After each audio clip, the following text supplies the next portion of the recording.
দর্শক, দেশের বিভিন্ন বাজারে এখন ভরপুর শীতকালীন সবজিতে দামও কমেছে, তবে ন্যায্য দাম পাচ্ছেন না কৃষক। এই বিষয়ে আরো বিস্তারিত জানাতে এই মুহূর্তে যুক্ত হচ্ছেন আমাদের সহকর্মীরা। শুরুতেই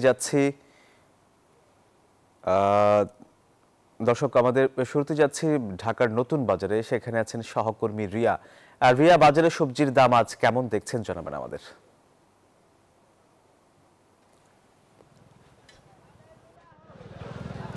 সোহাগ, সকাল থেকে কিন্তু আমরা বাজারে আছি। এখানে কিন্তু দেখা যাচ্ছে যে বেলা বাড়ার সঙ্গে সঙ্গে ক্রেতাদের সংখ্যা বাড়ছে, যেহেতু এই সপ্তাহে শীতকালীন সবজির দাম প্রায় অনেকটা কমে এসেছে, কেজিতে 15 থেকে 20 টাকা করে, সেহেতু ক্রেতারা সে কেনাকাটা করছেন। আজকের বাজার দর যদি আমি আপনাকে বলি, এই সপ্তাহে শিম বিক্রি হচ্ছে 60 থেকে 80 টাকা কেজিতে, ফুলকপি প্রতি পিস বিক্রি হচ্ছে 35 থেকে 40 টাকায়, গাজর বিক্রি হচ্ছে 60 টাকায়।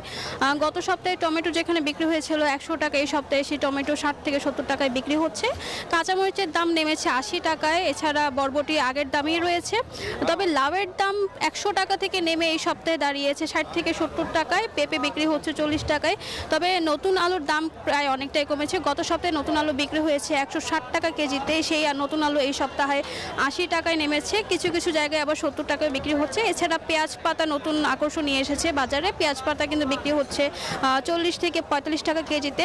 তবে সবজির বাজারে যে দাম কমেছে, ক্রেতারা বলছেন যে এই দামটা আরও কমানো প্রয়োজন, কারণ শীতকালীন সবজিতে কিন্তু এখন বাজার ঠাসা থাকলেও দাম তুলনামূলকভাবে কমেনি বলে অভিযোগ ক্রেতাদের। এছাড়া এই সপ্তাহে কিন্তু ফের বেড়েছে পেঁয়াজের দাম, প্রতি কেজিতে প্রায় 30 টাকা করে পেঁয়াজের দাম বেড়েছে। গত সপ্তাহে কিন্তু পেঁয়াজ বিক্রি হয়েছে 110 টাকা, কিন্তু এই সপ্তাহে সেই পেঁয়াজ 145 থেকে 150 টাকা কেজিতে বিক্রি হয়েছে।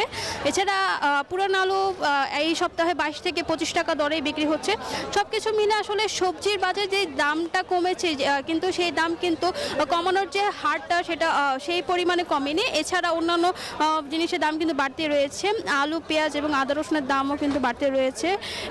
সব কিছু মিলে কিন্তু আসলে ক্রেতারা বলছেন যে আসলে দেশের বাজারের মনিটরিং ব্যবস্থা আরও শক্তিশালী করা উচিত। এছাড়া বিক্রেতারা বলছেন আসলে যে সবজির দাম এখন যেটি আছে সেটা আসলে আরও কমবে যদি সরবরাহ আরও বাড়ে। এছাড়া এই সপ্তাহে কিন্তু সরবরাহ বেড়েছে। আমরা সকালে রাজধানী কারণ বাজারে যখন এসেছি তখন থেকে কিন্তু দেখেছি আসলে ট্রাক ভরে ভরে এখানে সবজি আনা হয়েছে। এছাড়া সবথেকে বেশি সরবরাহ আজকে আমরা দেখতে পেয়েছি ফুলকপি কিন্তু দেখা গেছে যে পাইকারি দরে 20 টাকা 25 টাকা দরেও কিন্তু হচ্ছে পাইকারিদের কাছে কৃষকেরা ফুলকপি দিয়েছে, এবং সেই ফুলকপি কিন্তু আবার একটু দাম বেড়ে ক্রেতাদের জন্য বিক্রি হচ্ছে 35 থেকে 40 টাকা পিসে।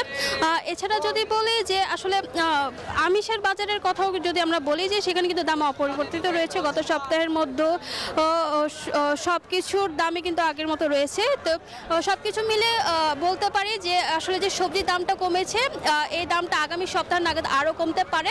তো এখান থেকে এই ছিল আমার কাছে সর্বশেষ তথ্য। সোহাগ, ফারজানা, রিয়া, আপনাকে ধন্যবাদ।